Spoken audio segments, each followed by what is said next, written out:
Hi, Amy. We are live. Good evening, everyone. We're going to give you all a minute to hop on because it takes time, we know, but we're excited to be with you all here today. If you're joining us from YouTube, LinkedIn, or Facebook, you can add comments to the channel and we'll be able to see them here, feature them, highlight them, and respond to you. So hopefully we have people joining us soon. I don't see anybody on yet. Oh, they will. There we go. There you go. Hi. Folks, Yeah. let us know where you're listening from. Comment below in the chat. My name is Amy Vaughan, in case you didn't know that already. I'm the CEO of this amazing and wonderful organization that was started and built by Miss Alaina Shearer with me, Together Digital. And we are celebrating our 5-year founding. So that's exciting. That is crazy. It's been 5 years. That's hard to, it doesn't feel like it's been that long to me. It feels like it's been a shorter amount of time. Feels like yesterday, some random stranger from LinkedIn was calling me saying, hey, I want to talk to you about this thing. So we're going to get to a lot of stories tonight, which we're also very excited about. We wanted our members, you all out there, to be a part of this as well. So we've got a few of our members in the wings in our little green room, waiting out to join us and share their stories as well. So hello, Susanna. It's good to see you here from Susanna in Austin. Hi, Susanna. And Carrie in San Diego, Miranda in Cleveland. Hey, ladies. Thanks for joining us. I hope you all have a beverage, bubbly or otherwise. Some of us are being dry right now. Some of us not so. So grab whatever you'd like. I was wondering if anybody would show up in their favorite Together Digital t-shirt. If you all have a favorite swag item, grab that and have fun, share with us. Let us know what your favorite thing was with your little token. I think a lot of us showed up today wearing our bracelets. Our member bracelets. Founding bracelets. Yeah, we're going to tell the story of those tonight too. We're just going to go down memory lane for any of you who are new to the organization. If you weren't there at the beginning, Amy was. I mean, she was there. We'll get to that. But if you weren't there, and even if you were, we know you'll be so entertained, and we'll go back in time to how this great organization was formed, created, and how all of you are a part of it today and what the future looks like for it. Yeah, it's super exciting. It's such a great time. It's been a crazy and chaotic year this last year. It's been interesting to see because, like Alaina had alluded to, I was an early on founding member, as many of you on listening in right now are. So you kind of remember and know what those early days were like. But, I still remember walking into my very first Columbus event that Alaina invited me to. I drove up 6 months pregnant at 6 o'clock in the morning and showed up. And as soon as I walked in, I felt so welcomed and comfortable, and the conversations and the content were unlike anything I'd ever seen. But what's been interesting in one inheriting and coming into, taking over the day-to-day for Alaina, and in the midst of COVID, is to see how the community has evolved into existing virtually. I think, between our boards and our volunteers and our members just taking that time for themselves and showing up for each other, we have continued to impact so many lives. We have helped over 78% of members who leveraged their membership in this last year found jobs. 68% happen to not just feel like they made stronger and deeper connections, but more meaningful connections and actual relationships with women they have never actually met in person. So I joke all the time and say, well, we've had the name Together Digital. Now we're really living together digitally. But obviously— Oh, that's true. It's an apt name. That's awesome. It's in the name. But we are very much looking forward to being back in person. But this community, I can say personally, it can be not just career changing, but really life changing. I'm a great example of that. Alaina's a great example of that. Our guests who are going to be on here soon are also wonderful and amazing examples of that. And we do that by asking and giving. This amazing concept that Alaina helped birth and bring to life is the crux of everything that we do. It is what gives value to and meaning to every single interaction. This isn't transactional relationships. These are transformational relationships. And we do that by asking and giving. And so we'll probably talk a little bit more about that here soon. Maybe I had my peer circle meeting last night. It was incredible. Nice. And we'll talk about peer circles as well, because those are tremendous. If you're curious, we have about 1,000 members nationwide. as far as LA to New York. As you can see, we've got folks listening in from all. I'm so excited. Look at all of you. Detroit and St. Louis, Mhm. Indianapolis, Orlando. I think, the really cool thing about our organization is just what I found when I went from city to city to build it was that we all needed one another, no matter what city we were in the country. And I always said I had the coolest job in the whole entire world because I could see all of you, but you couldn't see each other. And anyway, when we got to our first national conference and everybody came to Columbus and you met and the energy, and now we get to do that every day. We're all more accustomed to Zooming. As much as we don't like it, it's pretty incredible what it can do. Right. And I think it's going to be here forever. I think we'll be Zooming now forever, now that everyone's over the hump. No, exactly. I think it's almost weird now to do a phone call. Like I like seeing people's faces. I know we're not in the same room, but I can read their body language. It's so true. I get a flavor for what their life is. If they don't have a boring bland background like mine, I'm like, oh, great wallpaper, Alaina. I love your dog. Or the ruckus that's going on downstairs in my house. If you can hear it, you get like a deeper peek into people's lives, and this need for being kind of over polished and over professional is kind of dying away. And I personally like it. I love it. I think it's good. We were Zooming before COVID hit. This organization was already on Zoom because we did virtual peer circles and we had our meetings that way. So, we were a little more prepared. Do you want to get into the history? I have pictures ready. Yeah, I can let you start to dive deep into the history, and then maybe I'll jump back in whenever I hit in the timeline, and then we'll start bringing in some of our members that we have waiting for you all as well. I do want to give one quick shout out though before I forget, because I'd be remiss not to mention because we're celebrating our founding 5 years, we wanted to do something special. And so we are offering up $140 off our annual membership, which is $250, our founding rate for new, renewing, and returning members. And it's been so wonderful to see returning members. Like they show up in Slack. It's like, we've missed you. And then for them to see like what we've done and the things that are happening now, despite us meeting in person, is cool. So be sure to check it out if you haven't already. Share if you're a member and you love the organization and you know a woman who could use this community to better her life and her career. And it's celebrate the best investment you can possibly make in yourself. I think a lot about what we spend on our hair, our nails, our makeup, the membership right now. So this is $250 for the whole year, right? So that is less than $25 a month, I think, right? And think about that. When you think about it like that and what you receive, and you receive this incredibly powerful network with the intention, our intent with this network is to completely flip the table. What's the metaphor? The saying? I don't know. We're turning the tables on the situation, and the situation is, ladies, sexism exists, and all of us. And it's not just that it exists and it's a feeling people have. It's systemic. It affects our daily lives. It affects the income that you will make between now and the day you hopefully get to retire. It is out there. And while we all fight to change systemic gender discrimination and racism and everything that we're fighting for, we also have lives to lead. And most immediately, we can do that right now for our own careers and for one another. And when we help one another and we lift each other up and we give ourselves one another advice on promotions or how to ask for that raise or how to negotiate a situation where you've got a boss or a coworker who's really just blocking you from achieving your goals at work. These are the kinds of things we're working on with each other every single day. And when we advance one another, we advance womankind. And that, it just seemed, I will go back to the beginning, but I keep getting ahead of myself. This is an incredible value. So please, the thing that has always killed me is seeing us as women spend money on things that we love. Believe me, I love spending money on the hair salon and my nails. I haven't done that in a really long time. I miss it. Stuff that we love, but we've also got to invest in ourselves where it counts, because we're going to help each other and it's going to be great. Okay. Ready for the story? Let's do it. Where should I start, Amy? Commenters, ask what's the first question you want to, if you want to know anything, like if you're wondering anything, please comment. We're watching the comments. You're open book. Okay.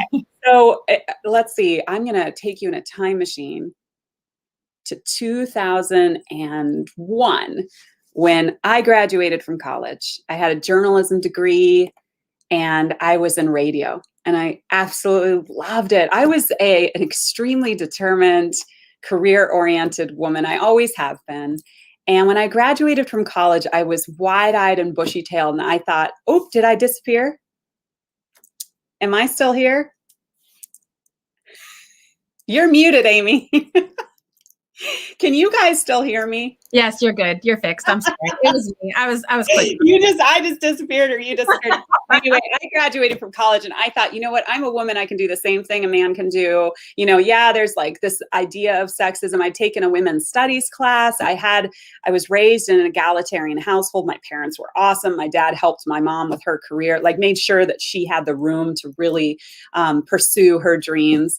And I just thought that, it was all over and in the past. And then I got my first job and my next job and the next one and the next one. And I kept coming up against the fact that my womanhood changed my ability to grow within those companies. And there were many, many things that happened. I interviewed for a radio job once and I was going to get the job. It was really exciting. It was on a morning show in Denver. I was so pumped. And I had just gotten married. And I was a newlywed, and the guy said on the phone, are you planning on getting pregnant anytime soon? Because we want a pregnant co-host. It's good for ratings. The listeners get to name the baby.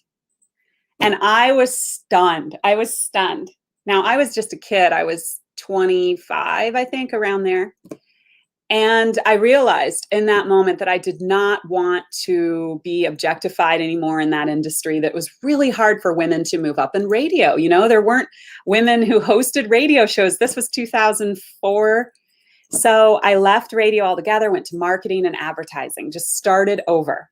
So because of the roadblocks, and there were many more within that industry, and I knew what I had to do to go up, and there were very few available positions for women, right? And you were always competing against another woman in radio, a co-anchoring situation, for example.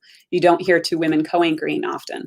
Anyhow, I ended up going off to marketing and advertising, and along the way became a single mom. And I was raising my son by myself, had this great job at this big ad agency, loved it. I had finally made it, and along the way as a single mom, at one point I was making $8 an hour as the secretary of my first radio station. I started all over. I had to flee my relationship. My husband was abusive on many levels, and I had to move out quickly, moved in with my mom, started all over, $8 an hour at my first radio station, which as the secretary, not even on the air, it was an experience. And I ended up, where'd you go, Amy? I feel like I'm talking to myself. I ended up going to this big ad agency. I got a huge job. I loved it. And I was in the city and I had my own apartment, and my son and I, Benjamin, we were just thrilled. And then one day my boss came up to me, and he was my boss. He was my mentor. He taught me so much. He was so cool. I thought he was the coolest guy in the world. And he said to me, and he's twice my age, he said, I can't be alone in a room with you because I don't know what will happen. And he was serious. Yeah, he was serious. I want to know in the chat, how many women have had something like that happen to them? Because I can raise my hand. It's the most heartbreaking experience, because I remember the story from hearing it from you for so many times, but even just hearing it once, it just brought me back to when that happened to me. And it was somebody that I looked up to, and it's so crushing. Because it's a person that you care about and respect, the way you view them so much. Because you had a good relationship with this guy beforehand, right? Yes, I did. And he was my boss. Mm-hmm. He was teaching me everything about copywriting, mm-hmm. and giving me courage to be a brave copywriter. He was cool. But then that happened, and it kept happening. And then he wouldn't meet alone with me. So he was serious. He wouldn't. And then I noticed when I shunned the advance that I really wasn't invited to meetings anymore, the key meetings, the meetings with clients. And I went to HR, and it took a lot to do that, you guys. You all know that. I know you guys, if you've been in that situation, and we know if we go to HR, we get the scarlet letter. I did. And instead of reprimanding him or doing anything about it. They asked me to move to a different department.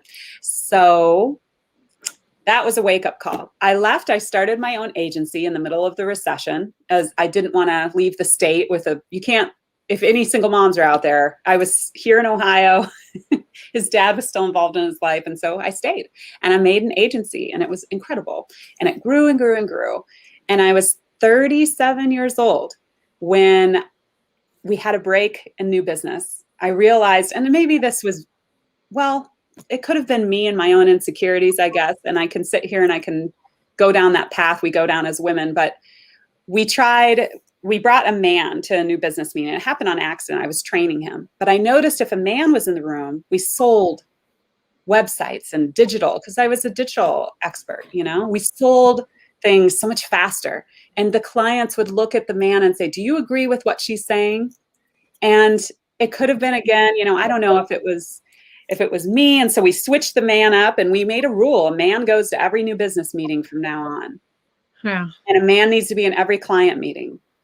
And it worked. And it was devastating. And instead of being excited about the new business, I was depressed. I didn't want to go into my own office.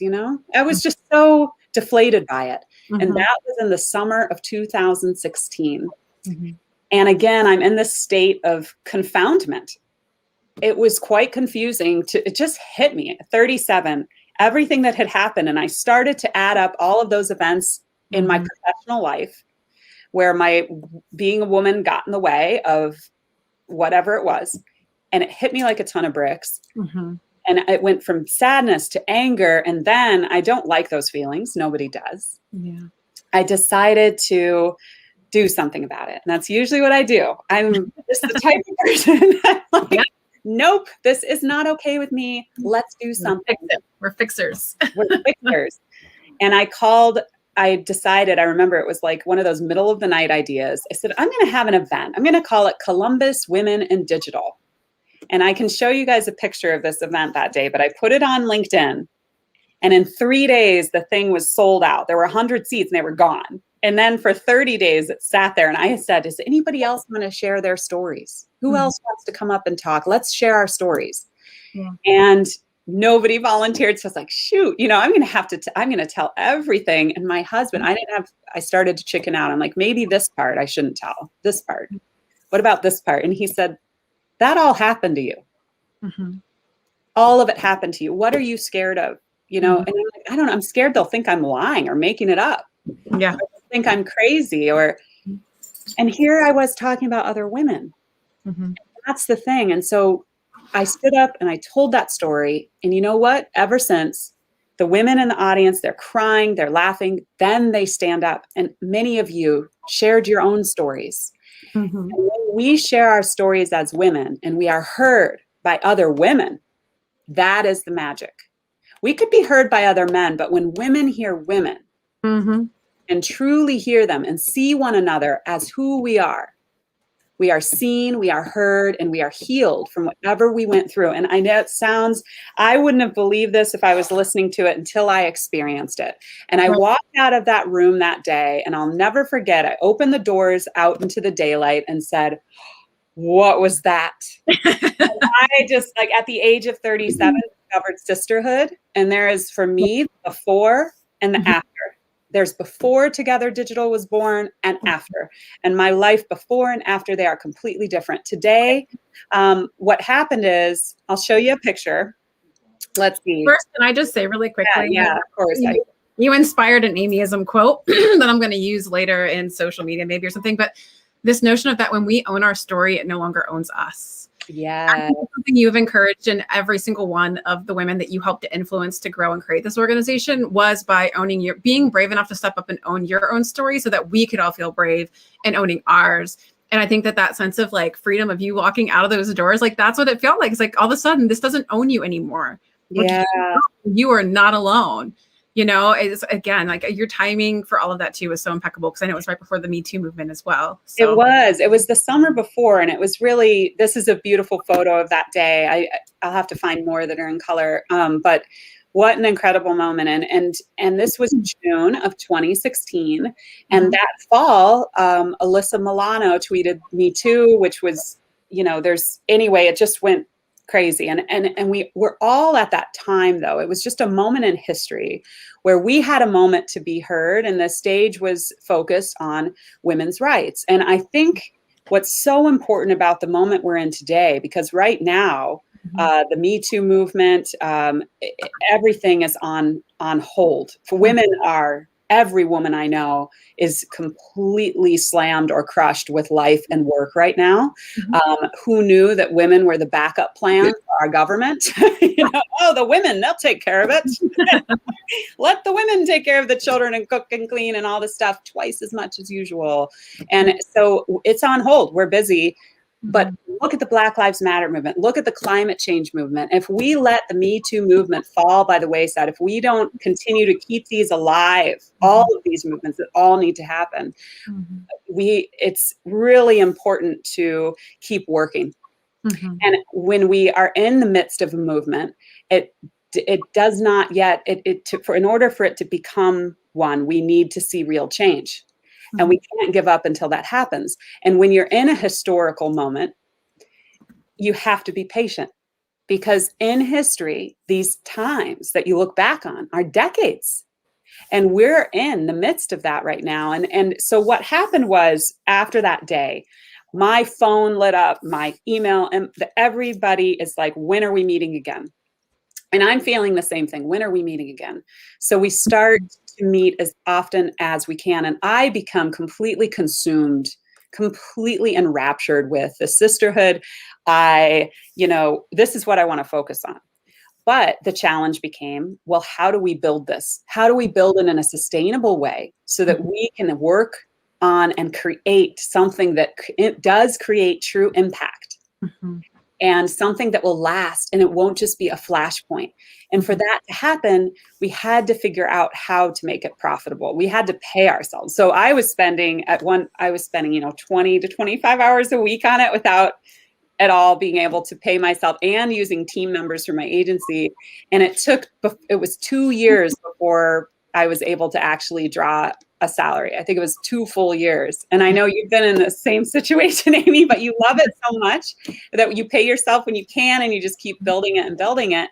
And it's been incredible. So we took off in Columbus, and it was wonderful. And then we went to Cincinnati. I started to think about other cities. And I would sit on LinkedIn, and that's when I met Amy. Somebody asked, how did you meet? Yeah, they did. I saw them. So I said, this is what I started to do, you guys. So I discovered sisterhood and how cool you all were and how amazing it was. So I would find incredible women on LinkedIn and have nothing other than their photo to really tell, like, is she ready to fight? Is she ready to take time out of her life to dedicate to this? And in order for us to take time out of our lives to dedicate it to a larger movement, we have to really understand our role in the greater picture. And there's just all these things, but also we have to be asked. And we have to know that we have help in that. So I saw you, creative director at a big agency, X in Cincy. And I just I would message people and say, hey, do you want to have a call? I have this thing that I'm starting, and it's going amazing in Columbus, because you guys in Columbus, I keep saying you guys, I don't know why. I've been hanging around teenagers for a while. In Columbus, things were happening. So in October, it was June that we started the group, and we kept meeting, and I was like, we need something else. We need like a code. And it was our first conference, and it was the night before, or like literally the night before, and I printed out this pledge for all of us to take. And the pledge was, you have to make 12 asks and 12 gives a year. And it was quite logical to me. An ask, it's really hard for us as women. We don't want to ask for help. A give is really easy. And if we all just promise to make ourselves ask for help to someone in the network in a code of confidentiality, and then we promise to give when we're asked, we would all grow personally and professionally. And it worked. And the ask and give exchange became so fundamental. And in Columbus, my life completely changed professionally and personally. I am still friends with those women today, the first founding member women. They're in my peer circle last night, and new women who keep joining and I keep meeting. Look at that. That's our first notebook. Danielle just said she still has her first pledge notebook. I was like, me too. So it turned into this great epic thing. And so when I called you, I told you it worked, right? It was like, this is happening. This is real. We're actually exchanging power, and power meaning here's advice on how to get that job. Oh, don't go work there. That guy is a total jerk, you know? Right? It's like fishbowl, but even better. Yeah. Well, it's real. These are women in your community who know you now, lift you up within their ranks. So there's research that shows that men and guys, if you're listening, we love you. We want you to come along with us on this journey. But you've got to be conscious of what you're doing. And if you can hear about these things that are happening and you change it, guys, it helps us. So men actually will lift other men up within an organization, whereas they might like kind of pat a young woman on the head and say, oh, I'll get you like an unpaid internship, or sure, I'll put in a good word for you. But there's stuff that shows that men are actually lifting each other up and doing one another favors, which is great. Women need to do the same. We cannot compete against each other. Yeah. Okay, cool. So Amy comes into the picture, and I am so convincing and persuasive, and you show up. So did we meet at the conference? Like you showed up? Yeah, so I called, and at the time, it was, you know, and a lot of members can probably relate to this that are listening, and the ones that we'll bring on here soon. Like the timing, it all happened, Alaina, was really spooky because I had been trying to create a women in leadership group within my agency. Really felt like it was something that was needed. I was managing an all-women team, working on beauty, of course, because that's what we do. And it was a struggle managing an all-female team. I had grown up very much a tomboy. I'd been bullied by other girls and picked on by other. I had like 2 close girlfriends. My sphere of influence and camaraderie with other women was like borderline non-existent. And that was not good, especially as I approached motherhood. And so I was working in an agency, 60, 70 hours a week. I loved my job. I had the title I thought I wanted. I had the salary I thought I wanted, but then I was having my second child, and I'm like literally sitting there one night working on a pitch, and it's 8:00 at night. I am 8 months pregnant. And I look up and I notice that Manuela walks in, one of the cleaning ladies in the evening, because I knew them all. I was just like, oh, good evening. How are you? She's like, oh, I'm good. How are you feeling? She's like looking at my stomach all concerned. I was like, you know how to deliver a baby, right? And she's like, no. I was like, then I guess I should go home because it's like 8:00 and I'm pretty sure my daughter's already in bed. And it just was like, what if I would have gone into labor while I was sitting there working so late? Why was I prioritizing that over anything else? I mean, I loved my job, but there was just so much about, like, I had been to the 3% conference. I had wanted to start this women in leadership group within my org. And then Alaina called me and told me her story. And I was just like, I can open up my sphere beyond these 4 walls, because I'm so committed to the places that I work. I love that company. They're great sponsors and supporters, even of this organization to this day. But I knew I needed more purpose, and I kept struggling to find it, but I just wasn't listening. And people would be like, how do you find time to do anything for Together Digital on top of raising kids and working a job? I'm like, this is me time. Yeah, that is true. It's great. I learned how to, by you trusting me to help start another chapter, I got so much leadership. I gained so many new leadership skills that I didn't get within 16 years in an agency, even moving through the ranks. I just learned so much about myself. I learned that I love operations, and that even though I'm creative, like, I can manage a business, even though old bosses told me otherwise. And so when you called me, I knew, it just felt like this is meant to happen. And so, yeah, you invited me to come up and kind of see the Columbus group meet. I'm trying to remember the location. I'm going to share a picture. Okay. Yeah. Go ahead. And Tanisha Robinson talk. I was just like, oh, that was so. And then Nicole from Sherlock, her little Sherpa talk. I literally still remember the themes and the people and the topics from 2016, y'all. Like, that's how much of a marker it leaves on you. Because it was just, what it did was it like 10x my network. I all of a sudden could walk around Cincinnati. I remember I was going to lunch with a girlfriend once at Bon Bonnery, for all of you Cincinnatiites that are listening. And a woman walks up to me and goes, "You're Amy Vaughan." I was like, have we met? I'm so sorry. I don't know if I remember us meeting. She's like, no, no, no. I know you from Together Digital. I love your events. Aw. You're a celebrity. I got like speaking engagements, new business opportunities, like so much. You know what's funny too, that was magical about it? We were all there with one another, because at the time, and this is unique to the Midwest. I mean, there were events for women on the coast, but we hadn't given ourselves a platform yet here in the Midwest. That's why I think it took off the way it did. Why it was stunning, why it felt so different than anything we'd ever experienced, because we just listened. Every speaker was a woman. Yeah. And here's a picture of the two women who handled the Wendy's Twitter during the whole Wendy's spice. I can't see it. Share your screen.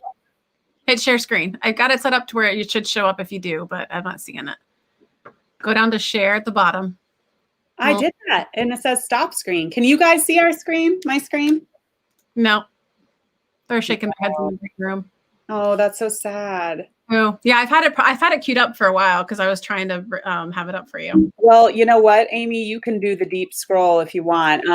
Okay. So I'll Slack this link to you, or you can go to the Instagram Together in Digital. Okay. And that's what I did. But so anyway, we weren't together as women, really. You know, conferences they were just so professional and boring, and it's always the technical stuff. So what we did is we mixed both of those things. We're like, hey, let's talk about women's rights, and then let's teach you. Here's the Wendy's Twitter team. It was so good. Those were some good talks, and they were on fire at that time. They were like burning everyone on Twitter. It was so great, and they zoomed in for us. I remember, because they were on site with a client or something. But wow, we had some incredible meetings, and I wanted to show you. I'm bringing it up again slow. Pictures of. Yeah, I don't know what I was doing wrong. So we want to bring on some members. Is there anything we can show pictures later? We can bring members up too. Yeah, let's bring them there. Essentially, it just grow nationally. So Amy leads the first chapter outside of Columbus, and she was testing this concept, and she knew she was testing it, of course, because I was completely transparent from the beginning. I was recruiting you from the beginning. I was like, someday you can just work for us full time. You work with me. And she was like, that's insane. And I'm like, I know, but it's possible. Like, it is possible. We can do this. We can actually make this a viable organization. You know, the thing about a lot of groups, and why my advice to be, if you want to start a group or anything, you've got to make it sustainable and viable. You have to be able to pay people. You can't do it otherwise. I think that's why so many of them might fall or fail or not last. And it's important that when you're building something like this, that it can last. So we started to sell memberships. And I remember it was really weird, because we'd had this super cool thing going on. And then all of a sudden it's like, okay, we've got to actually make this sustainable. I'm personally spending all this time, and other women are too. We've got to figure this out, because if we're not paying ourselves, we're giving ourselves, someone's got to work full time on this. This is so much work, and it takes work to organize. Is your screen working? I'm scrolling. It's a lot. We have a lot of posts. Yeah. I don't know if you want to jump to really quickly. We'll bring up the pictures and the posts, but also like just getting to you know what, maybe we'll close out the night with that. Like your transition, my transition in, and then we can. Where you're headed now. I don't know if you want to do that at the end, or if you want to hop in now. It's totally up to you. So all along the way, I'm flying from city to city. We're building all of these incredible chapters, and hundreds of women are volunteering and stepping up to build these chapters. And it was really interesting, because there were the women who were so just there for what we were doing, the women's rights movement. And every once in a while, there would be somebody who would join and think, well, this is a typical networking group where this happens and this happens. I'm like, no, this is real. Like, you actually have to ask for something. Like, we're actually going to change your life. And they'd be like, nope, you know, and then it would happen to them, and they'd be stunned. And I kept seeing women in the group, getting raises, like promotions, or from the $10,000 raises were like, I'd say we give them out like candy, because we help each other negotiate that, but paid maternity leaves, huge advancements into the C-suite. We're conquering the odds left and right. But my life was really, it's like, what am I going to do next? Because I'm not an operations person like Amy. I build things and I get motivated, and I throw myself into just uniting people behind a cause. And then one of you, a member, changed my life, which is crazy to think about, right? But she chatted me and she said, "You live in Ohio's 12th congressional district." And I said, "What? I don't know what congressional district." I'm like, "Oh, I live in the 12th. You're right. Okay." Most of us don't really think about it until it's November. But I knew who my congressman was, and he's not a good guy. And he votes consistently against women's rights. He votes consistently against the rights of people of color. He votes consistently against the rights of the working families of this state. He's not a good person. And she said, "You should run for Congress." And I thought she was out of her mind. I thought she was absolutely out of her mind. And I thought, that is crazy. And my husband was around. I was at home and I said, "Honey, somebody just said I should run for Congress." And he stopped and he backed up and he was like, "That's amazing. Yes, you should. And if you don't, I will." And our first reaction was really, why do they not have anyone to run against that guy? And nobody had stepped up to run. And so this was September of 2019 and the election was 1 year and 2 months away. And I really thought about it, took like 3 weeks, decided, how could I do this? How could I leave Together Digital? And then Amy and I hung out at the conference last year. And I said, "Amy, it is time. You're going to step up, take it over so that I could run for Congress." And she was like, "Oh." Not expecting that. You were like, "Okay," like an hour later, like we went to lunch. Right? Did I leave anything out? So there it was. So then I ran for Congress. We ran an incredible campaign, and a really, really tough. Our district is completely gerrymandered. If you know who Jim Jordan is, you can just look at, that's not who I was running against. He's next to me, but you look at the gerrymandering in Ohio, and it was quite an uphill battle, but it was awful to lose. It was awful. That's your worst fear, right? But now that, I'm through the worst possible fear, I feel, more courageous than ever, that I've conquered. I debated a congressman. But it was so good. If you haven't watched it, go back. You can find it online.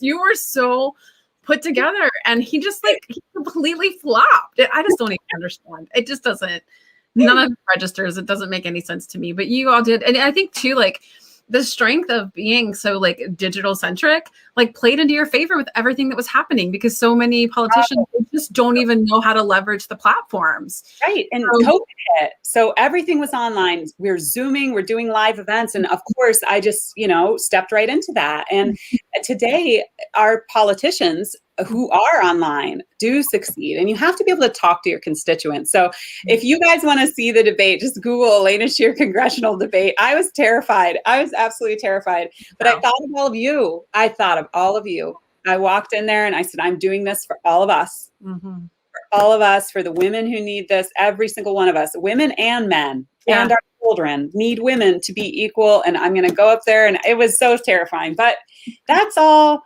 been done. And now I'm teaching a teenager to drive, which is scarier than running for Congress. You're like, let's go to the debate. But yeah, I mean, imagine you guys, this group and the women you meet in this group will push you to new heights that you never knew you were capable of, We need that push as women. I never would have done that without being told by Katie Paris, our member, who started Red Wine and Blue, which you absolutely got to go check out. Red Wine and Blue. Katie Paris is on fire with her organization. But she was like, you not only, should run for Congress, but you can. Right. You're qualified. Yeah. You can do this. And it's got to feel the same as someone telling you to go take that job in the C-suite or go ask for that raise. And so it finally happened to me. I got bit by all of you, and here I am.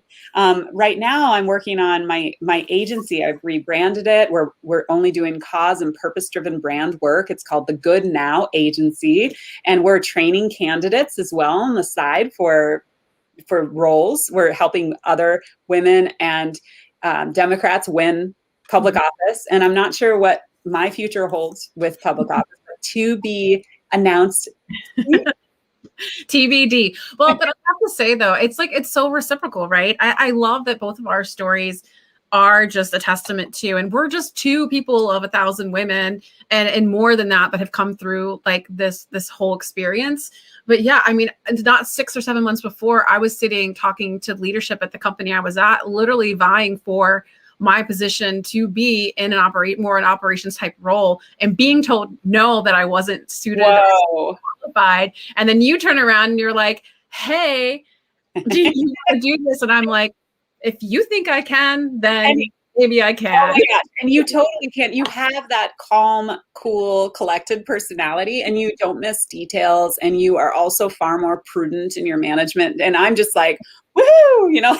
But it felt really, not gonna lie, good to change my LinkedIn profile over, because I know better than to say my title is who I am and that title makes me any better than anybody else. Like I am, again, just because there's 3 letters behind my name does not change the thing about who I am. But it did feel good to do that, to say that to those gentlemen who basically told me that I wasn't suitable for the C-suite and then tried to find ways to get me out, not so subtly. It was just such a good feeling. Again, your timing, Alaina, you have like the best timing of anybody I know. You just think there's a thing and you go for it. And so you came in yet again. You know, I was sitting there at my CD job, burning the midnight oil, having babies, about to burn out, and helped me kind of come and be a part of this community and help build it and shape it and witness it. And that gave me strength for the next few years until you're like, here, Willy Wonka, like here's the keys. Here's the keys to basically the coolest company in the whole country. Right? Like, have fun. I mean, this is the most incredible organization. It is so rewarding too, because you hear every day like, oh my God, you changed my life. I remember I was in San Francisco and we had an event there, and we would always, we'd have a speaker, and then afterwards, and you guys, we are going to be doing this again soon. So if you buy the $250 membership, you're going to get to all the events for the rest of it. We're going to have events at the end of the year. I think it'll be time for hybrid events. So buy that now. Think about, we will have events again. But anyway, I'm in San Francisco and we have speakers. And then afterwards, we would do an ask and give in public. And many of you, if you're watching, you've been there. If you haven't, it's so cool. Hi, Clara. Keep talking. I'm bringing members to talk about this, but our organization asks and gives are fundamental, and they play out in different places. They play out every day in Slack, every day in peer circles, and at these events. And the woman who went through the ask and give process, she was in her 50s, and she was at a career moment where it was time for her to step up and manage this team. And we helped her figure that out.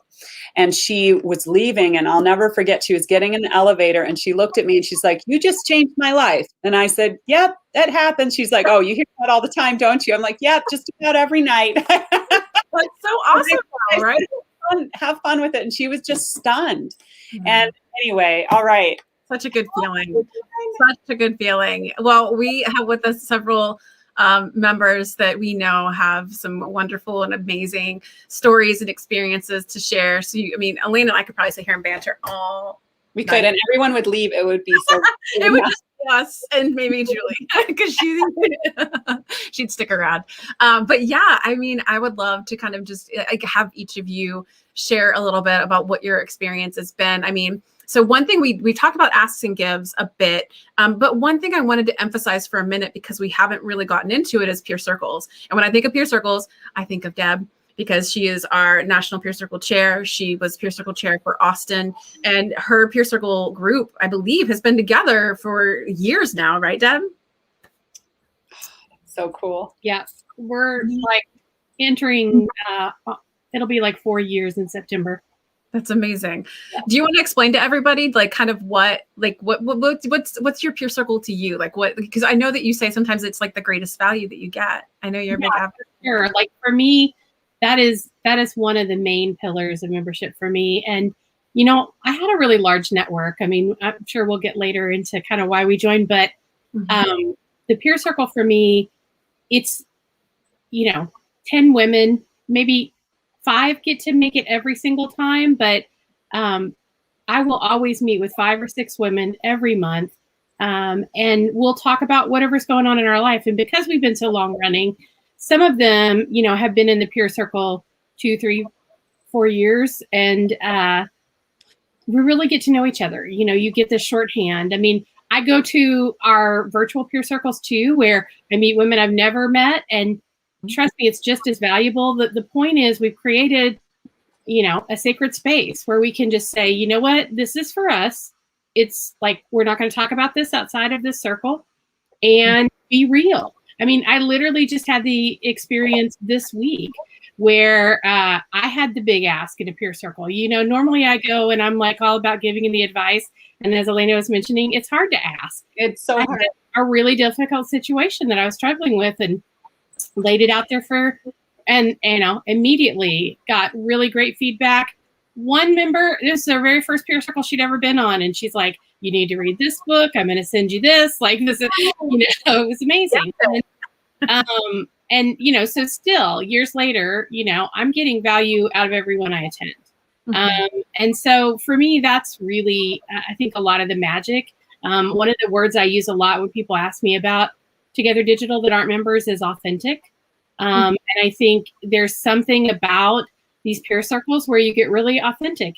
This isn't networking. This is like, we're really there to lift each other up. We're really there to problem solve. We're, you know, there to leave better than we came in. And yeah, that's the magic for me.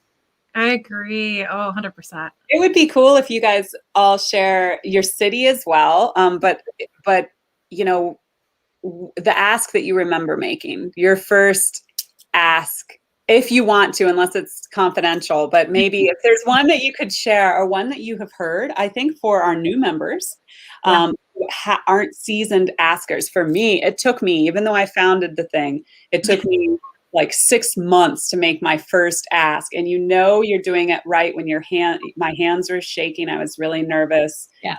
It's scary. Yeah. I can share 2. One, when we held one of the events at my old offices, we had a lot of guests come, and one of the guests that I had invited, one of the panel topic was just sort of working women at lots of different ages. So we had, you know, young first job to very senior, you know, executive women, and they were all talking about different things. And then we did this kind of Q&A at the end, and then we went into asks and gives. And because of what we had talked about in the panel, someone who wasn't even a member yet stood up and did kind of a really vulnerable ask about maternity leave, which this comes up a lot. Like, this is a tough thing to negotiate, to know what's fair. You get talked into feeling like you're letting your team down, you know, all this kind of stuff. And, you know, just got a ton of great advice from women in the room who'd been through it, had good experiences, had bad experiences, knew what they'd fight for next. And, you know, she became a member, but she also came back, you know, and just said that saved me years of my career right there, just learning how to negotiate that. And so I think that's a really powerful one that I remember. And for me personally, a big one that I can share, because it's, you know, long past, when my company was going through several mergers, you know, you get worried. You're like, is my job redundant? Like, the new CEO isn't the CEO I knew, you know, what's happening? And I really brainstormed with my peer circle, like, how do I pitch my value and get the job that I want out of this merger and not just keep a job? And it ended up, I got a large promotion, a lot more money, and the exact job that I wanted by brainstorming with the peer circle and figuring out how to pitch it. And now I'm super happy and feel, you know, I mean, wow, tech, but I went from being really scared of losing my job to have the exact job I wanted. That's amazing. And do you want to talk briefly about the peer circle, what the time commitment is, how to join one, and we have regular peer circles that are a good way to get your feet wet if you don't want to commit to monthly, although it's the best thing you can do. Yeah, for sure. So there's a lot of different kinds of peer circles. There is our virtual peer circles, which are national. And this is, like you said, a great way to get your feet wet. There's one that meets every Wednesday at noon Eastern.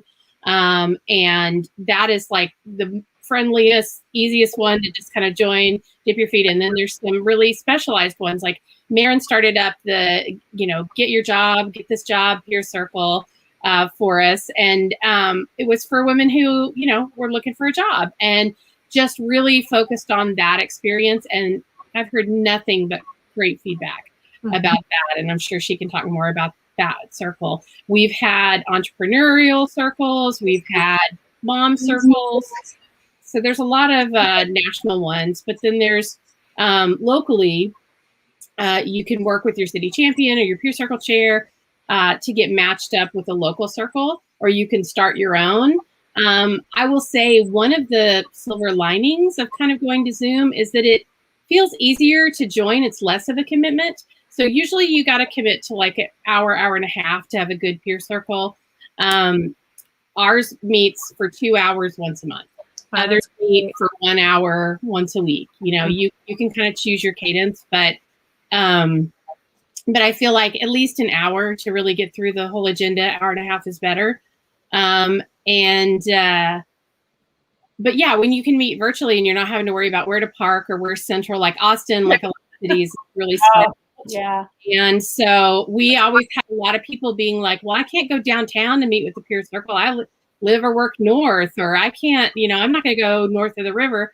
So Zoom kind of eliminates that. It makes it a lot easier to just show up, I think. Yeah. Well, thank you, Deb. Thanks for everything you've done for all of these years. You are an absolute rock star. I don't know what we would do without you. You're just incredible. We met in person. I remember you came to the first Austin event, right? You were there at the very first one. Oh, I miss you. I miss Austin. Yeah. We got to get back to it soon. Let's introduce all these other incredible women. Oh, yeah. Why don't you each kind of share your name and your city and a little bit about how you found out about Together Digital. We'll start because I'm going to kind of go in the order that I've got in front of me here, which I think is all the same for you all. We're not in Zoom for once. Clara, you got to unmute, hun.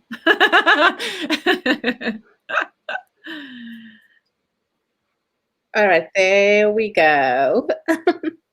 So I'm in Cincinnati, Ohio. So I know Amy very well. I have met Alaina when she came to Cincinnati and at the conference actually. So that was awesome. And let's see, when did I first meet Together Digital? So I was starting my own business and I had already quit my job and I was a few months into it and feeling really lonely, just missing like that component of, maybe passing an idea out to a coworker and getting the feedback. And I just was at my wit's end with this feels really lonely.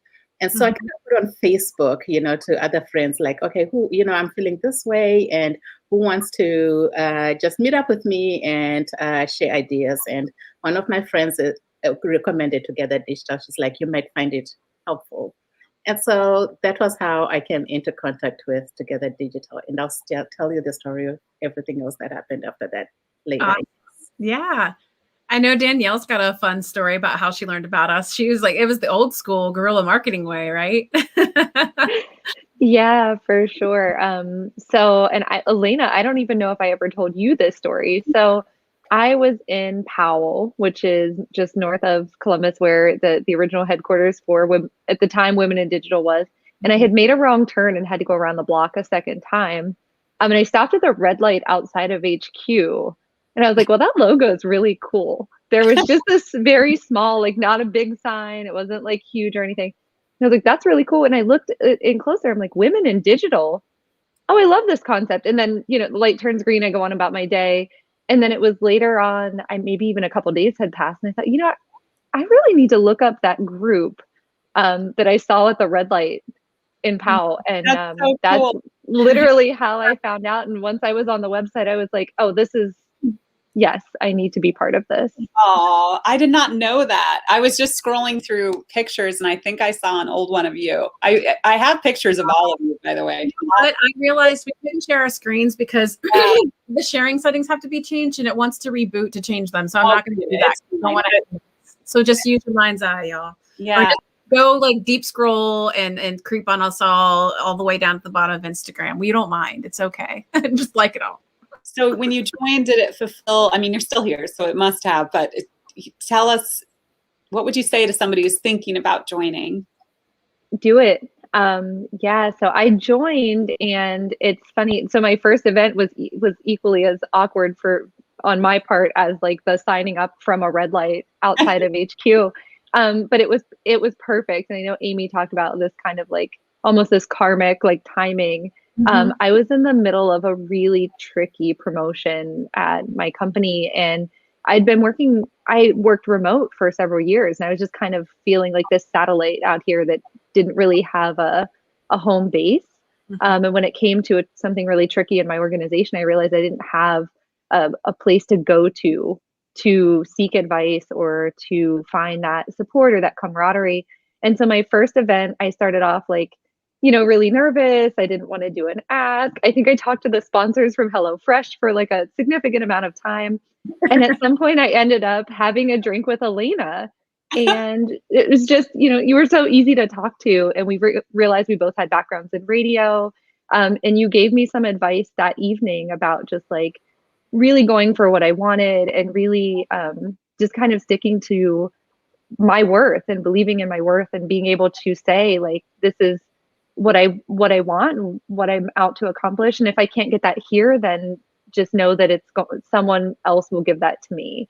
And I ended up by the time I was at the national conference in 2019, I got to reintroduce myself in a more senior role and as a director of a program and a role I had created for myself. So I credit this organization with a lot of being able to actually set out and accomplish that. I remember that night. That was fun at Condado, it was. Right? We had... It was Cosecha, all those margaritas. Yeah. It's called. Oh, it's right. It's not called Condado. It's the place. Never mind. Man, I miss that.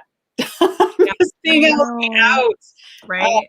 Well, I'm so happy to hear that. That is so cool to hear the story. Because I remember the conversation. That's so great. Yay. Good job, Danielle. Right. Collective courage. I feel like that's what it is. You're going to pass that on to other women now. That's how it works. Definitely. And Maren is out in the lovely Denver. Maren, I cannot wait to come out and visit you and go hiking. Yes. It's been almost a year now since you were planning on it. So yeah, I know. And we love our Denver chapter. I'm gonna call out Meg because this afternoon she's like, they're the classiest bunch of weirdos I've ever met. And I love them. I'm like, me too. It's such a great group out there. So yeah, tell us a little bit about like you and how you found out about the organization, because I don't even know if I know. Yeah. So I was raised by a super feminist mother who told me I can do anything in life. And so when I got into the workforce, I was like, well, what the heck? There's all this sexism. There's all this racism. It really doesn't feel like I can do anything. And I had this like fire and passion light inside of me that was like, I need to do something about this. I can't just continue to let this happen to me and let this happen to women across the world. And so I knew I wanted to get involved in an organization. I kind of dipped my toes in a lot of different networking groups, but always kind of had the like transactional approach where it's like, here's your business card and I'm never actually going to call you. And so found my way to Denver. Sorry, but yes, networking events are always terrible like that. And yes. I do not like networking events. Nope, me neither. And I think that part of the reason why our organization is so cool and why we structure it this way, like when we have in real life events and even if we have virtual peer circles, they're structured in a certain way to make sure that we're all able to engage. Okay, keep going. Yeah. So I found myself relocated to Denver. And so I saw a Facebook ad, which is fitting since I work in social media, about this group. And I thought this looks really cool. And my friend Jill, who is also on the Denver board, I messaged her and said, hey, we should go check this out. We should go see what this is about. And Alaina was there. And it was Alaina's, I think, second time in Denver. So the chapter had already been like up and running, I think, close to a year. I was probably maybe I was on a resuscitation mission, or maybe I was like, what's going on here? I was go to Denver because it's beautiful. Right? Yeah, it was definitely no trouble at all. Although I would always fly in and have to leave. Yeah. You know. And it was a really small group. So maybe it was a resuscitation mission, but it was a small group. But I just immediately could tell this was different than other groups that I'd been a part of. I could feel the authentic connections and how willing all these women were able to help each other out. And so after that first night, I was like, I want to go, I want to be on the board. Like, I don't just want to be a member, I want to be on the board. And so I've dabbled in a couple different board positions and am now serving as the VP of our Denver chapter. Wow. That's so exciting. And you've been such a force, a force. And I think, you know, the Denver group that night was small, and it was so, I would fly all the way to another city. And even if there were 15 women, that's all we would need to plant the seed and show what the asks and gives are like, because we would hold essentially a peer circle. So we would have maybe a speaker and then a peer circle. And I would tell my story. And so if you want to clone that experience in your own cities, if you want to do this virtually, it's really important to give that space, let that space breathe, make sure that you're giving each other, following the structure of the asks and gives. And that's the secret sauce. And then, you know, we are all capable of lifting each other up. We just have to have the permission and the format, I think. But that's what would happen. Even with 15 women, it's all it would take to plant the seed. And you're still here. Denver is thriving with all you classy nerds. What do you call it? The classy weirdos. The classy weirdos. Yeah, I love it. Yeah, no, you guys are great. Thank you. I think, you know, all of our chapters are phenomenal. And I love how each of them do such a wonderful job of keeping the culture and the tone that you had set initially, Alaina, alive. I think it's beautiful. It just feels organic and natural. And I'm not the kind of person that feels comfortable in a place that is like forced, where everybody's like overly formal and not themselves. And like, I'm the same as you. I always joke with new members. I'm like, when they first meet me, I'll be like, I hate networking, but I love meeting people. I love helping people. And I'm so, like asking, I do like 12 asks a week, y'all now. I mean, it's like, I don't even think about it anymore. But yeah, so definitely appreciate all of you out there in Denver, and thanks for hopping on with us tomorrow and tonight. I'm glad that your other meeting got canceled. Also have our St. Louis city champ with us as well, Sheila. She's also the owner and founder of Spry Digital. Sheila, do you want to share a little bit about your story and your chapter? Sure. I believe I was one of those people Alaina stalked in 2017. Probably. Oh, I remember that. I don't know if do you remember? I remember calling you. I remember calling every single one of you because it was so scary. And I was like, I had to say first, I promise you I'm not crazy. Yeah. And so, you know, I loved the concept and I loved what it was, but I had just grown our agency to hit beyond 1 million. So that was a huge milestone. I was growing the company and I needed to make space. I'm, you know, at that point I was close to 50. I just turned 50. And I was like, I need to make space for other women to lead. I can advise, I can support, I can mentor, I can encourage, but I really said I needed to just give someone else that space because I'm a leader in lots of different ways.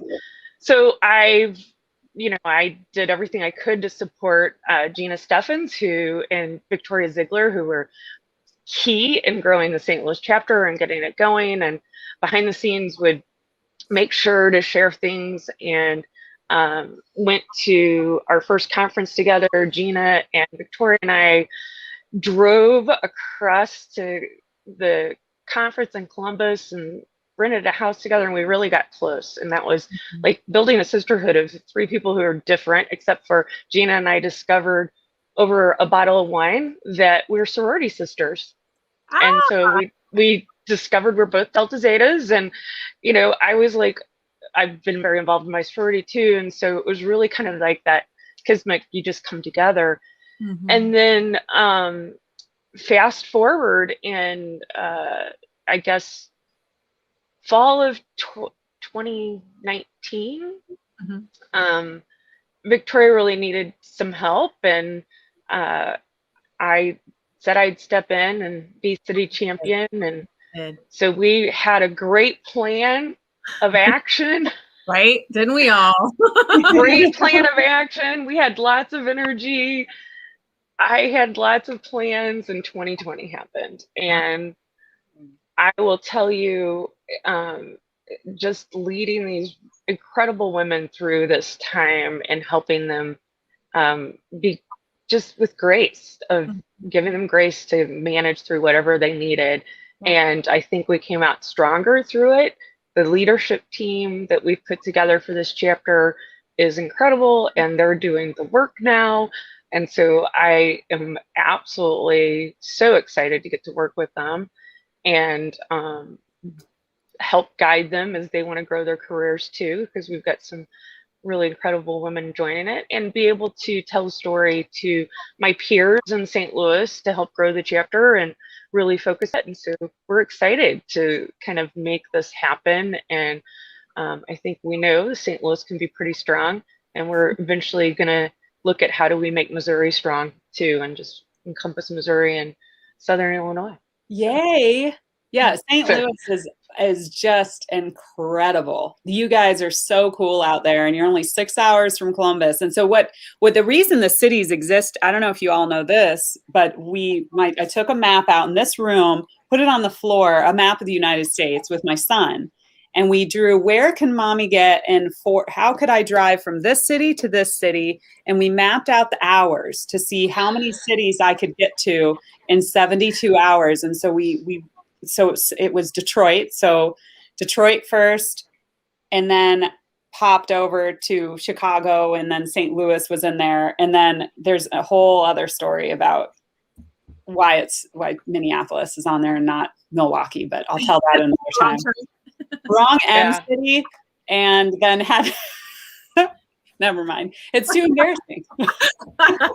You know, we were talking earlier about ask, and one of my big asks was of Alaina to share her employee handbook with me, because as an agency owner, I wanted to put some really, you know, interesting policies together, and I admired what she had been doing, and she shared it, and we've really been able to take some of her policies and put them in place. And so that was really helpful. And Alaina and I discovered we're both have been in Vistage, which is a peer-to-peer group, and my group's very male dominated, and I have lots of stories I can share if anybody wants to talk about that. But it's another day. Yeah, Artie Isaac led my Vistage group, and he blessed and helped us create our peer circle format. But it was mostly men, and I joined that group, and it was before I formed this one. And I remember sitting around thinking, oh my gosh, they're sharing so much. They're giving each other everything.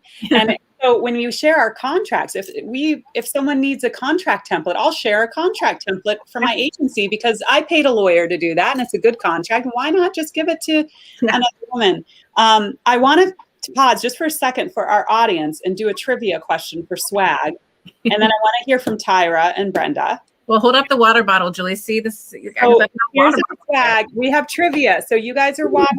San Francisco's in the house. We have St. Louis. We have a shout out to Tiffany. I love you, Tiffany. I totally know Tiffany. Tiffany moved to Boston and then to Denver. She loves our organization. So we're going to give away this water bottle. We're going to ask a trivia question. Which one do we want to do first, Julie? I have no idea. I don't have the list in front of me. Okay. I'm just clicking one. I'll just, do you want me to just, what is the founder of Twitter's handle? And First, of course, in the comments, it is a man. Go ahead and comment. Whoever comments first gets a water bottle. Julie, when they comment and they win, just grab their address, send them a direct message on Facebook. So who is the founder of Twitter? What is his handle? If you are the first to comment, you get a water bottle. Tyra. Tyra. Hi. Hi.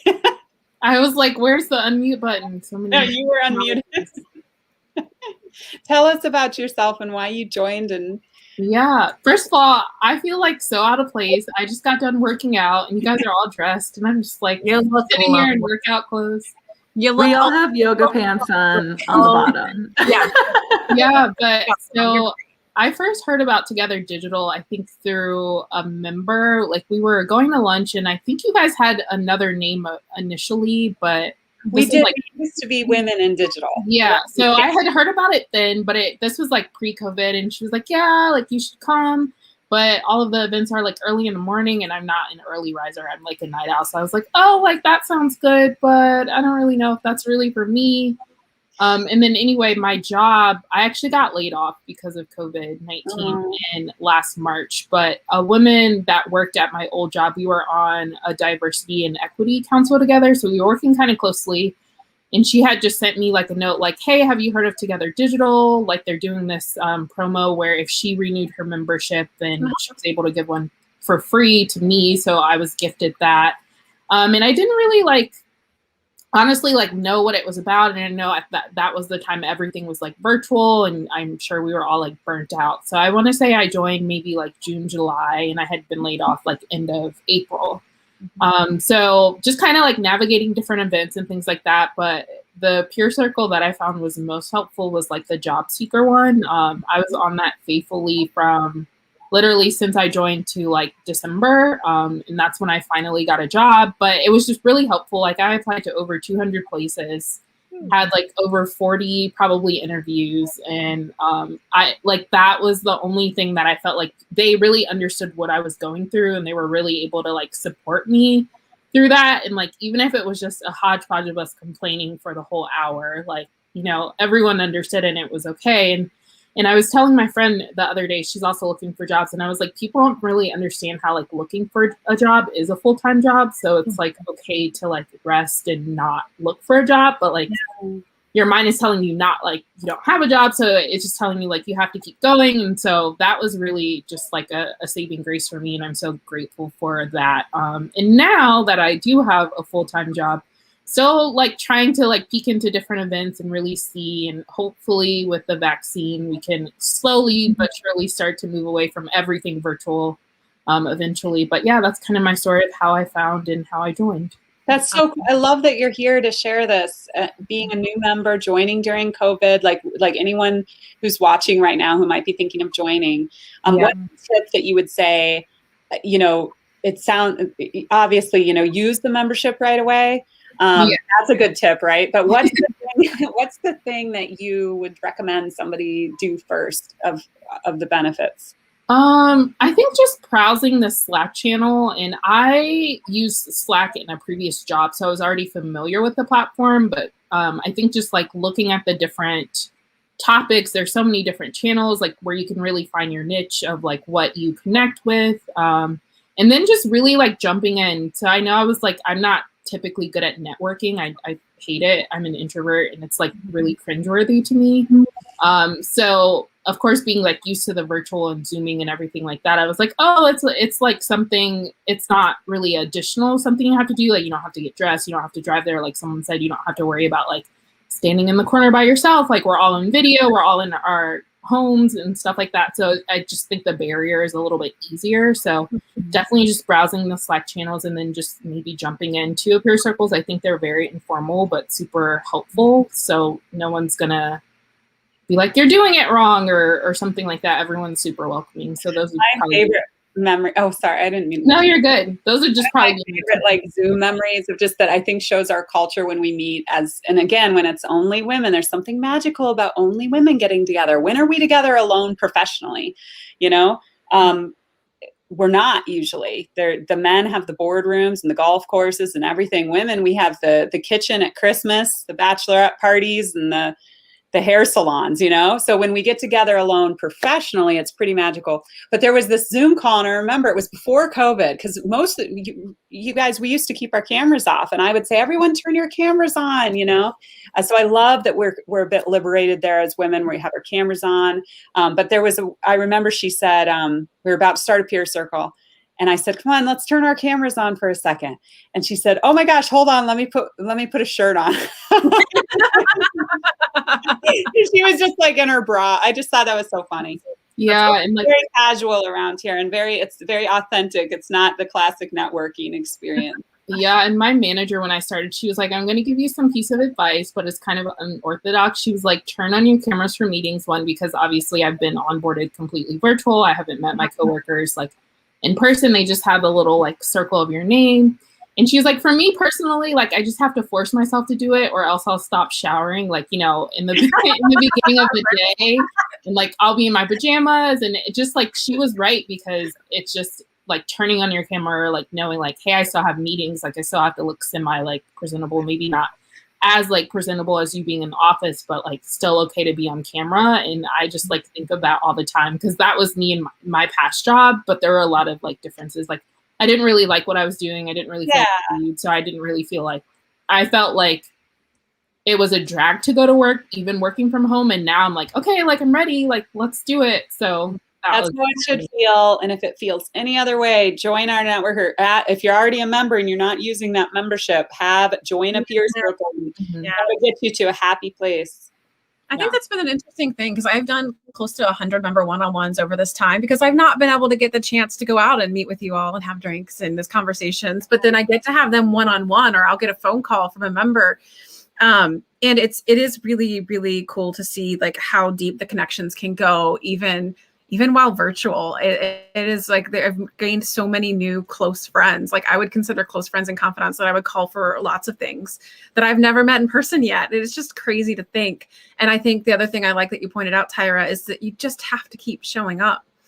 So many of our members think, you know, oh, there's no in-person events. I don't know what my value is. But like even Brittany was saying, she joined during COVID. She relocated. Actually, I should have thought to bring her on for the night. I can share a little bit in Columbus. This is much credit to you all. So we did a member one-on-one, and she was moving. Brittany in chat, correct me if I'm wrong, I can't remember if it was DC or Baltimore, somewhere on the West Coast. And her husband was changing jobs. So they were having to move cities in the midst of a pandemic. So she was leaving a job, moving to a new city with no family, no friends. And she'd just become a member. And I was like, you're moving to a great city because you've got a whole sisterhood waiting there for you. You've got 150 plus members that are going to help you, tell you like, where's the best place to go for food and shopping and where to live. And they literally did, like, as soon as they got there. And even I think Julie is taking like some of her TRX workout classes and things like that. So like every Wednesday and Friday morning, she does TRX just down the street from us. So, man, I need to start doing that. Brenda, join us. There's only a few women in the class, and so it'll be almost, we could use it like a peer circle if you can breathe and work out at the same time. I can't breathe and work out at the same time. It's hard to talk, but it'd be so much fun. You should totally join us, Alaina.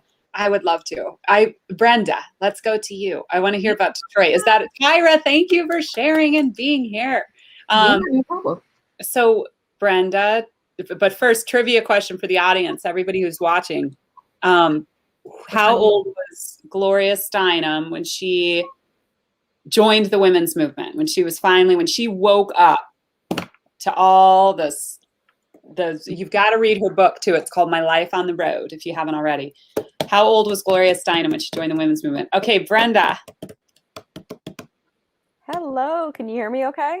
Mm-hmm. I've been playing with my headphones, so multitasking, and I don't apologize in this group. I remember one of my first meetups I went to for Detroit, one of the board members had a baby in a carrier walking around during the meetup, and I'm like, oh, okay, this is going to be cool, because it was such a different kind of a group. But it's a delight to join all of you tonight. So nice to see everyone. You too. So do you want me to tell a little bit about the, kind of how I discovered the chapter? I'm sorry, I'm jumping in a little bit late on this. No, you're fine. Okay. So I first learned about the organization. I'm in Metro Detroit, and I was at a conference in Grand Rapids, which is the other side of the state, if you're familiar with the area. And I was speaking about LinkedIn, and somebody from the audience came up. Her name's Shauna Ramsey, and she was talking to me, and we were having a conversation. She's like, you got to check out this organization together. It was Women in Digital at the time. And I said, oh, where's it at? She's like, we have a Detroit chapter. And she was from Metro Detroit and had traveled to this other women's conference. And I was like, how do I not know about this group? And I immediately went on the internet and I was Googling everything, and I was mesmerized by what I was seeing. And then I went to my first meetup where, you know, Alaina was speaking, and I was like, wow, this is like a whole other level. And at the time I had recently left corporate. The universe nudged me forward, right? And I decided to stay on my own, start my own consulting business. And when I came to the group, I originally was looking for deeper levels of digital knowledge, social media than I had. I knew if I surrounded myself with a lot of smart people, I would learn additional information from them. Mm-hmm. And then I just found a great, you know, sisterhood network within the group. And and the rest is kind of history. What advice would you give to somebody on the fence trying to decide to join? Especially now we have this, it's our founding celebration that ends Sunday? Monday. So we're introducing our founding rate for, you know, $250 for a year. What would you say if they're on the fence about joining, Brenda, as a founding member? Well, so I have to say, this organization is so much different than any other organization. And I belong to multiple chambers. I belong to another women's group. The dynamic of this is so much different in terms of the knowledge that you gain, the friendships that you create, the support you give, and then both the mentorship opportunities if you're more experienced in your career, but then also the opportunities. I still reach out, like at least once a week. I reach out with either an ask or a give, or just to participate on Slack. And you know, when it comes time to renew my membership, I go, am I getting value out of it? And I think like every single month I get value out of it. Every single month, every single meetup, I meet new people.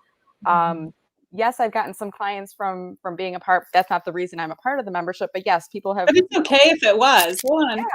That'd be fine. So right. I think, my goodness, you know, I love that you just said that.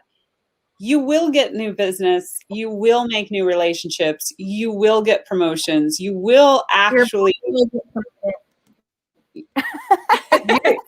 at your book. Yay! In the book, fun fact, on the book front cover, if you look very closely, do you see I'm wearing a Together digital bracelet? Did you notice that? Love. That was intentional. Like for the photo shoot day, I picked out my outfit, and the photographer didn't want me to wear any jewelry. I'm like, I'm wearing my bracelet. And that was the only thing I was wearing that day in terms of jewelry. But little shout out to and I gave the organization a shout out in the book too. But no, I mean, for me, every month I get value. And when I look at the annual investment, when you break down the cost, some groups may charge you less, but the value in terms of what you get is less as well. So you pay for what you get in terms of the value of the organization. And you know, Alaina, you were so kind. You asked me to come to speak at the national conference. Was that in 2019? That was the last time we met, right? Yes. Yeah. And I have to just tell a quick funny story about that. So I was one of the breakout session speakers the last day of the conference. I don't know if it was a 3 or 4 day conference, the very last session of the day, I think. So I was like in a panic, like nobody's going to come to this thing. Everybody's going to go home. So everybody I was meeting at the conference, I was like, you got to come to my session. Come to my session. I'm doing a LinkedIn talk, come to my session. And I was so worried that the room was going to have like 4 people in it. And I kid you not, the room was like packed, standing room only. People were sitting on the floor. People were like packing into the back of the room. And I had, you know, members of my chapters that I think were telling people come to the session too. I think it was this topic too. It's the imposter syndrome. I'm like, well, they weren't there for me. They were there because of something else, you know, but we had a blast in the room. And Clara, you were there. And I remember you asked a question about your SSI. I figured out the answer. You're like, I have an SSI of 99. The notification in the upper right-hand corner, it's for your Sales Navigator subscription. And it can say 99 as in terms of the notification number. I meant to tell you, but now that you're here, I wanted to tell you. Oh my gosh, you're such a nerd. Amazing. Better late than never. Right?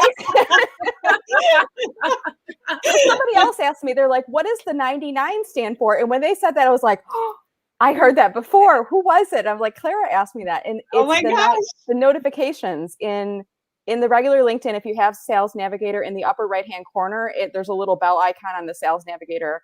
And that's what that 99 means. So fun fact. Everybody who's watching, Brenda is an incredible LinkedIn expert. If you need any assistance with your LinkedIn profile, which and LinkedIn is how we started this group. So I would go to each city and then send everybody a private message. I'd find cool women, totally stalk you all and say, hey, come to this event at this place. You're invited. Don't tell the guys. Claire, thank you, Brenda, for joining us. I think the bracelets, by the way, if you join, we've brought them back for our founding membership. And we've so if you renew, you can get them, and we're going to put them in the shop for all of you if you guys want to buy a new one, anyone who already has a membership. But these are really, when I sold the first, or started like put together the first membership package, it was like, I felt a little like people perceive me as a snake oil salesman. I was like, no, really. If we all join and we all trade favors, essentially, we would all rise together. And they're like, you're nuts, you super hyper optimistic person. And we had this big event at South by Southwest. We had 1,200 RSVPs. We had a full, so only like, 300 showed up or something, right? But still, it was great. And we had our memberships for sale and nobody bought a single one, like not one. And it was $25 a month. I was like, what is wrong? Why doesn't everybody believe? So then we got the bracelets. Said, if you join, you get a bracelet. And that for some reason, and it was a secret code though. Yeah. That we would be in meetings, and in Columbus, I would go to a meeting, and if she was wearing this, I knew. And there's literally a little bit of a wink, wink, because this was a moment for us when we realized our power if we stuck together and chose one another over the allegiance to, the job that you have at that moment or something. It's about seeing the greater purpose of why we're there. We're there because, the systemic sexism, racism that plagues our country very much affects us. And if we don't, as privileged women in a digital industry who have the opportunity to help others and help ourselves, if we don't do it, then who will? It is, I feel this very strongly, and I would love to hear your thoughts because we have enough guilt as women. I don't want to make anyone feel guilty about anything, but thinking about what our grandmothers did for us to be here, what our daughters need us to do for them to get where they're going to go. We have an obligation to stand up if we can, to help one another. So it's this very deep meaning layered in this really incredibly fulfilling, personal, fun friendships that we all build too, right? But we can't lose sight of why we're here. And that's really important. So anyway, the bracelets helped. Alaina, I want to say, so one of my very first ask and give, this is how I knew this organization was really for real and what really got me into joining, right? So I wasn't a member yet, I don't think, when I attended one of the ask and gives. Now, in most organizations, you get to meet people, but the leadership is very inaccessible.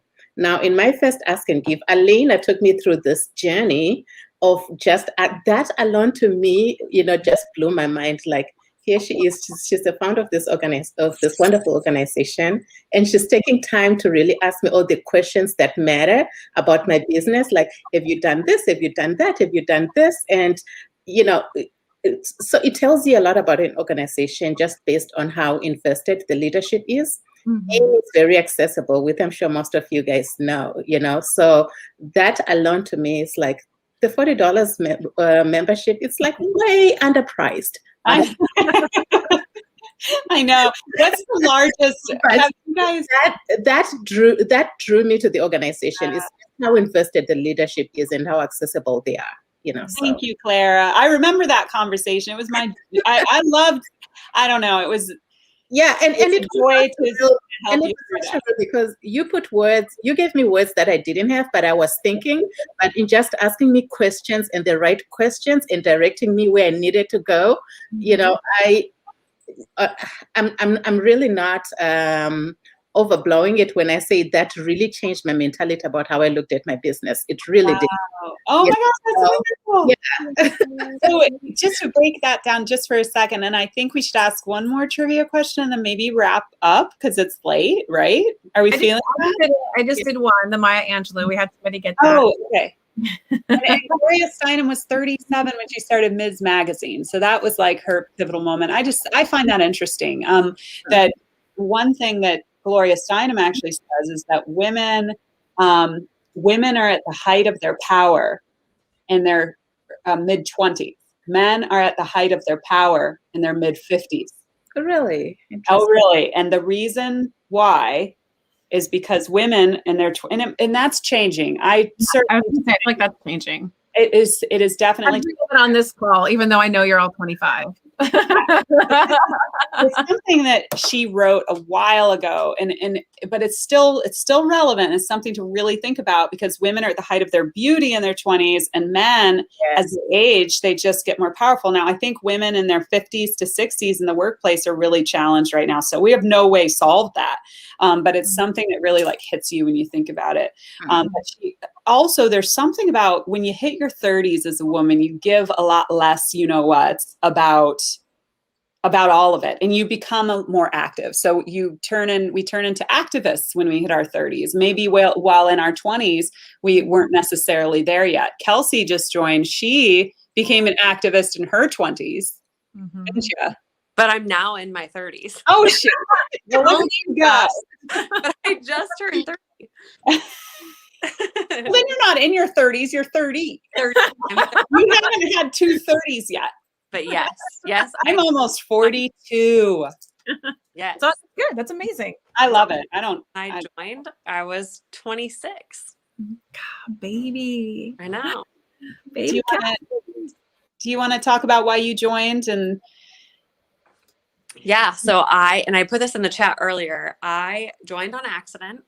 I had been Googling women's marketing events in Cincinnati and found the Together Digital Kickoff. And from there, I had invited a coworker to go with me, and we came to what then was the launch of the Cincinnati chapter.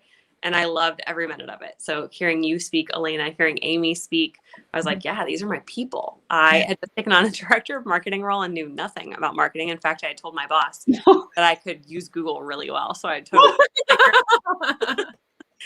because I didn't know what I was doing. And so it just was a natural fit. But I joined in March of that year when we had our kickoff. And then I didn't do a damn thing with my membership for 9 months. So I lurked on Slack. I never went to a meetup. I didn't join a peer circle. I did nothing for 9 months. Was learning a lot by lurking, but wasn't really taking full advantage of my membership. And then that December had a very unfortunate turn of events at my employer, and I reached out to Alaina on Slack. It was like, we met one time and you talked about some things that you had gone through that are in line with what I'm experiencing now, and can we talk by phone? And I think I looked it up once, Alaina. I think it was like 4 minutes went by from the time that I had sent that Slack message that you responded, and like everything, it's like my life before, my life after that Slack chat.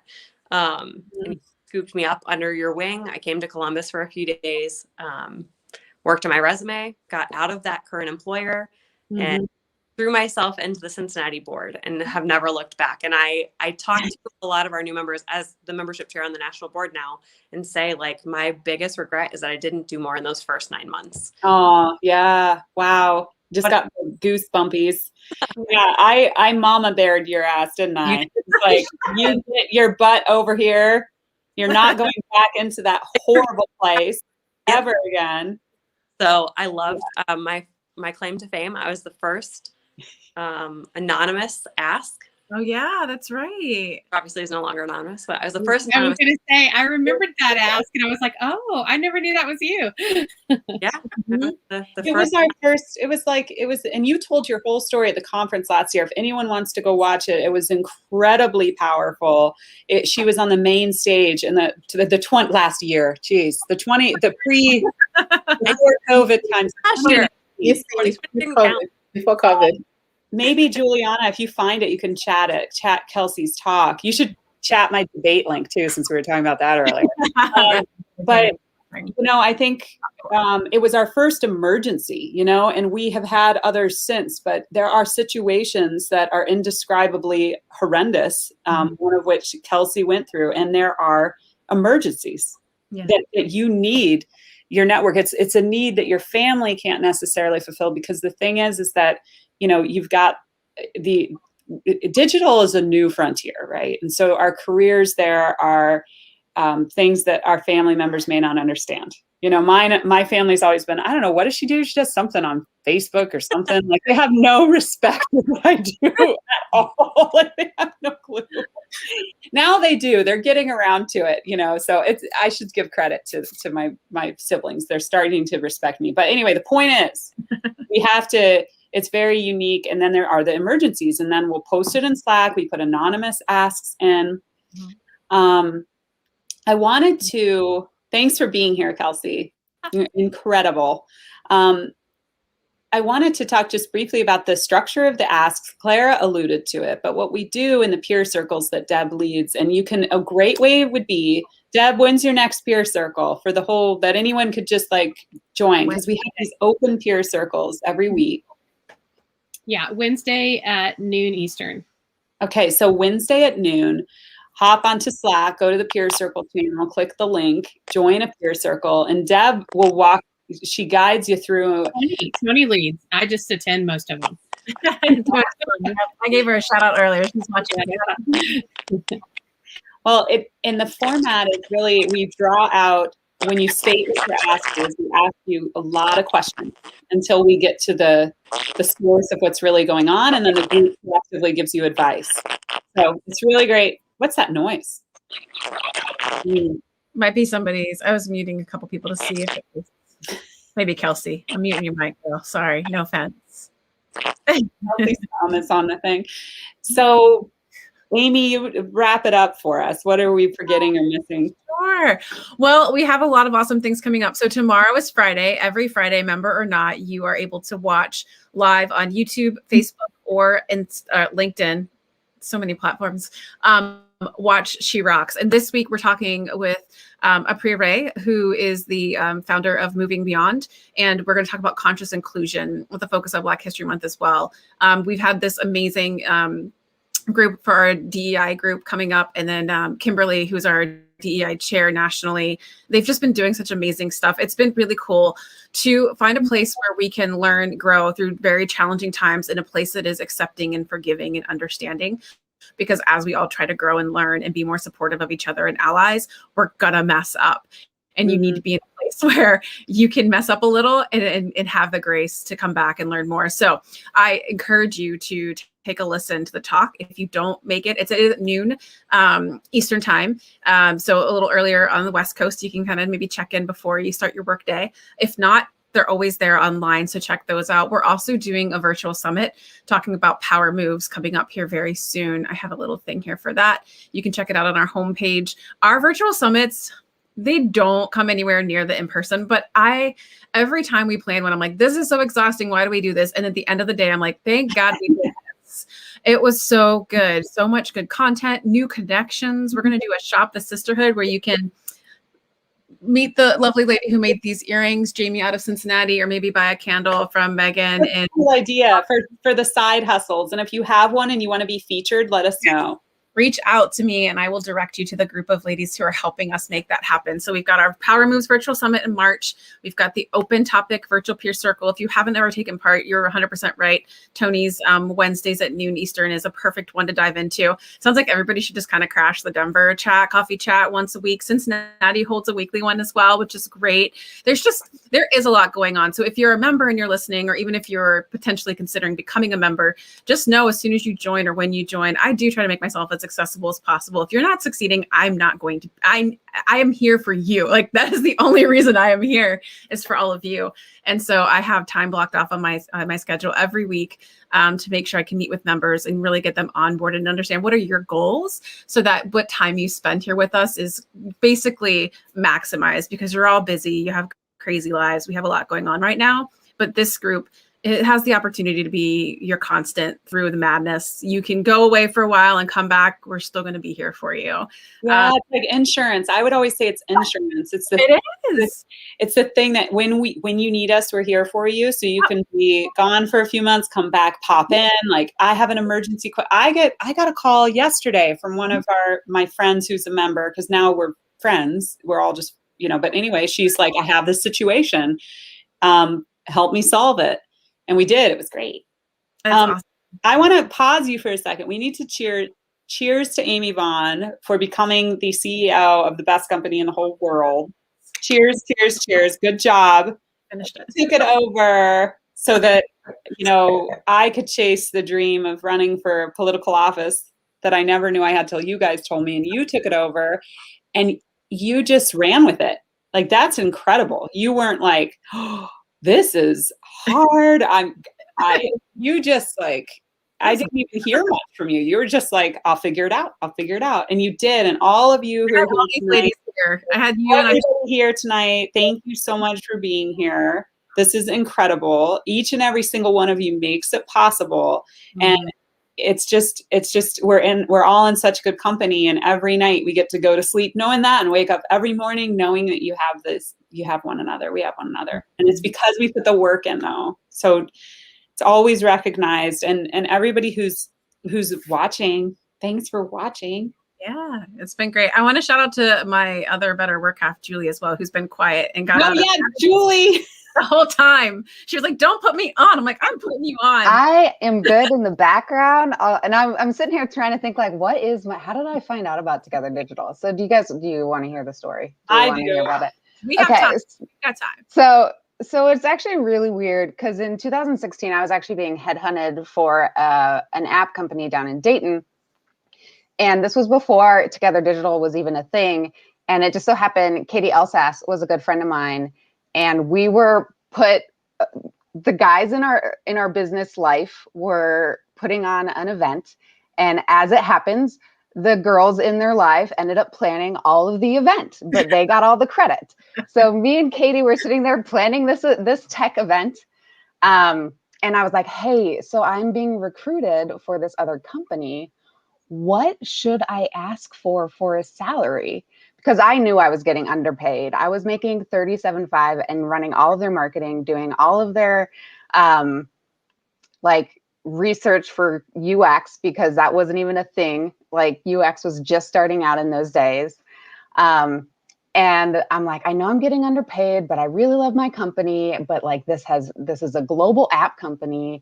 And what should my salary be? And she was like, it should be. And she like said something almost close to 6 figures. And I was like, no, that can't be a thing. No way. Especially because I'm only getting paid like a third of that right now. And she was like, no, ask for it. And so I was like, well, maybe I'll just wait till they offer and I'll negotiate from there. They caught me off guard and I was like, oh, crap, I have to pick a number. And so I just picked a number and they were like, yep, sounds great. And I was like, perfect. And it was like over twice my salary that I was making. Well, then Together Digital came out, and I don't remember how I got on the mail list because I was commuting every day to Dayton. So an hour and a half essentially each way. And by the time I got home, I had a young kid and didn't want to go out. Like, I was exhausted. I couldn't stay out late to any of the meetings. And then I ended up getting let go. They told me that as the only marketing person doing everything marketing, that my skills were different than what the direction the company was going. And so I was like, oh, okay. So I just suck at my job, I guess. Oh so my cool. Yeah, okay. I'm 4 months pregnant. It should be real fun finding a new job. So I decided that luckily when I got out, they gave me a very good severance package. And I was like, great, I'll just be pregnant. And I ended up I consulted for a Nationwide Children's here in town, and a few other places. And then I was like, I interviewed for jobs super pregnant, which, I'm sure that looked great. It played into the fact I did not get those jobs. But then Together Digital and emails just kept coming in about these events. And it was a recruiting event at a place on 4th, a Mexican restaurant. I can't remember what it was, but it just so happened Katie was there. And it was her first time out after having a baby. And another friend of mine happened to be there. And they were like, we should join. And so we almost immediately had a little peer circle group. And I know, like, I could already go to Katie with that question, like questions like that. And then I joined. Danielle, you were there at that same event. That was the night that Yeah. I awkwardly talked to the HelloFresh people instead of all of you amazing women. But it was Cosecha. They're in the Italian Village on 4th. And Yeah. Cool place. it was such a good event. And so me and Elsass and the other woman, we had this little mini peer circle, and then Katie was on the board, and then she was like, Julie, you need to be on the board with me. Because we had planned so many events in the past. She was like, we need to get credit for these events that we're planning.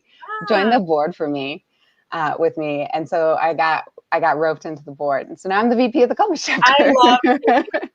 I love her so much. I love that you shared that story.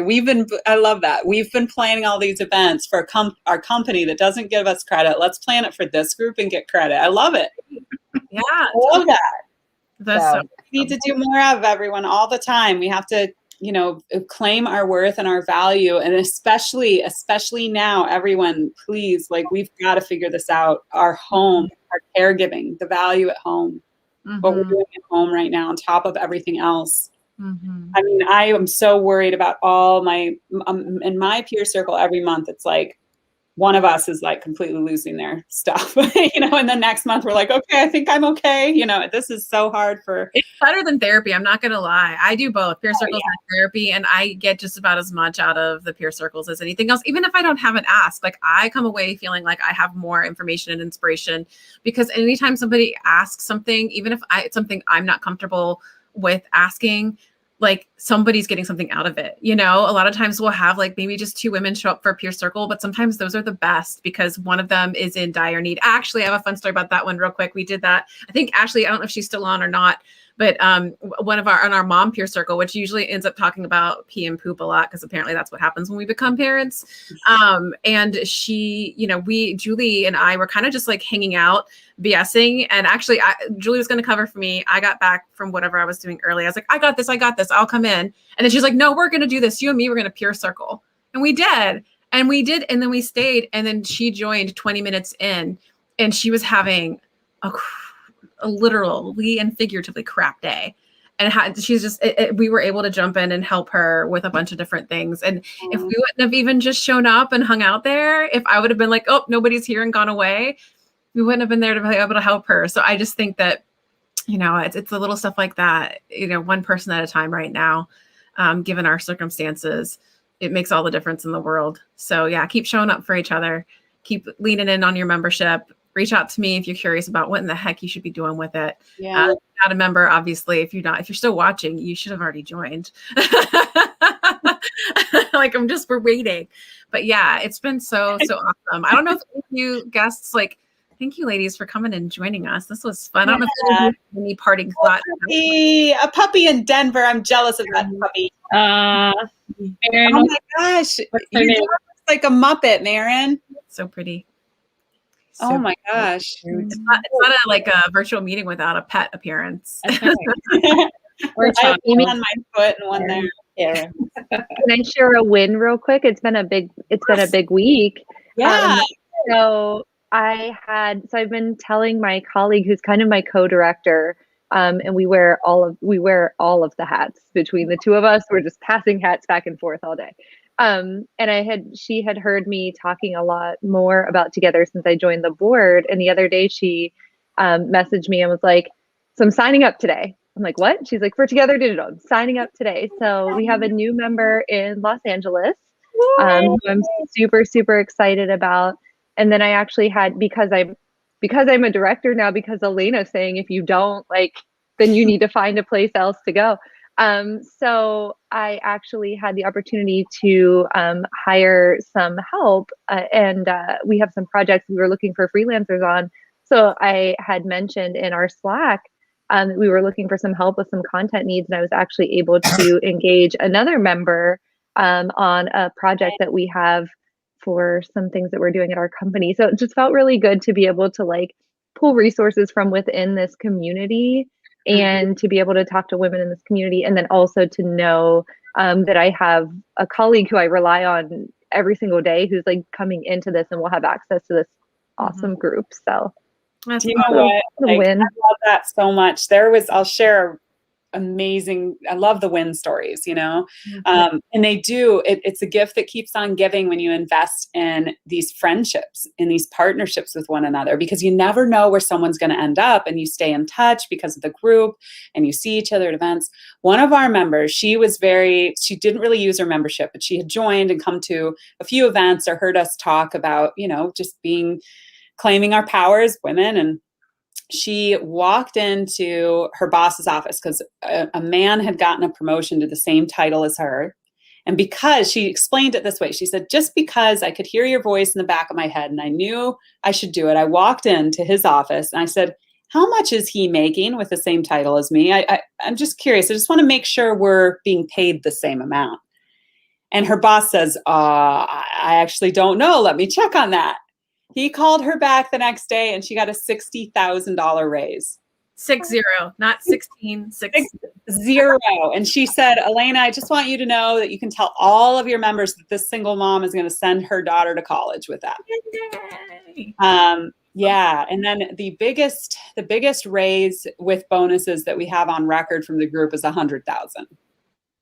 Awesome. So I don't know if anyone ever wants to beat that. I'd love to hear it. Right. You know, those are hard monetary numbers, but it's so much more than that. I feel like that's the easy part, really, truly. I mean, we can get you to the place where you need to be, because self-discovery comes from telling your story out loud, speaking your truth, being heard by other women who are in the same position and other women who have in the same industry, who have the expertise and the ability to then help you specifically with the specific, again, industry advice about being a woman in digital that your family and friends, God love them, have no idea what we're talking about. What do you mean? Guys, what? You had a fight with your boss about pixels? Like, what are pixels? Why do you need to fight with a boss about a pixel on the page? You know. So anyhow, just love the wins. Keep them coming. Post them in the win channel in Slack. Those are my happy pills every day. Is anytime I see a win. We share them on social often too. So if you post them and you hear from me asking to share it, just know it might happen. But I agree with you. It's the thing that keeps me going. When I don't have a good day, I can look at the wins channel and know somebody else is. So definitely, if you're a member, be checking out Slack. Also, I figured we'd throw in one last trivia question, because those of you who have been here for the long haul, you deserve a hashtag win. So what popular short form video social media platform was shut down when we started in October of 2016? Oh, that's such a cool question. Perfect timing to. So any guesses? It's kind of funny now thinking about like what's out there now in the way of short form video. Like it was too soon. Like timing is everything. It was Ashley. Yeah, when TikTok came out, I told everybody it was that. Yeah, it was fine. Oh, Ashley. What did you win? What did Ashley get? Oh, we were going to do all water bottles, but I'll throw in a couple extra little surprise goodies for you too. I've got little bits and bobs left over from things. So I'll ship you out something nice, Ashley. You guys, we got to grow our membership in spite of COVID. The fact that we are going to survive this is incredible. And it's all to credit to all of you who have stuck with it through it and helped us evolve our digital platform, but also Amy's leadership. Well, when we get to the other side and we can have events again, we are going to be so much stronger than we ever were before, because now we have nailed the digital, the virtual peer circles, everything on top of in-person events. And we will bring back so much swag. I'm going to get Amy to do it. You know I will. Juliana, how do you feel about swag? Do you love it as much as I do?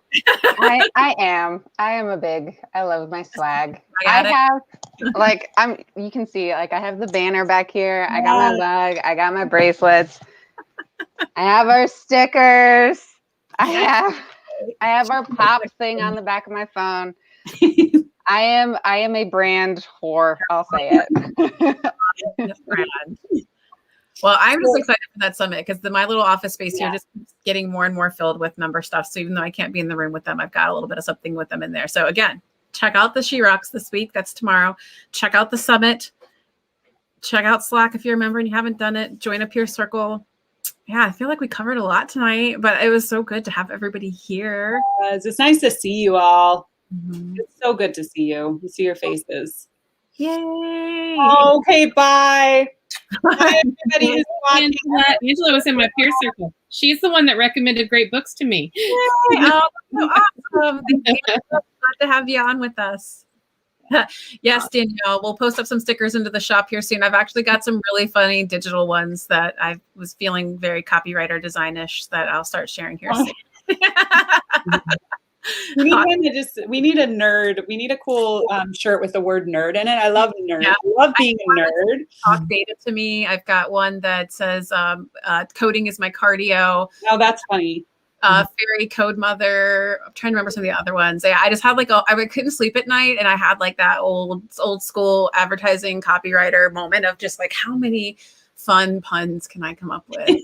I like talk data to me. That's really good. All right, we'll leave it on that note. Thank you, everybody. Take care. Bye, guys. Good night. Thank you. Bye.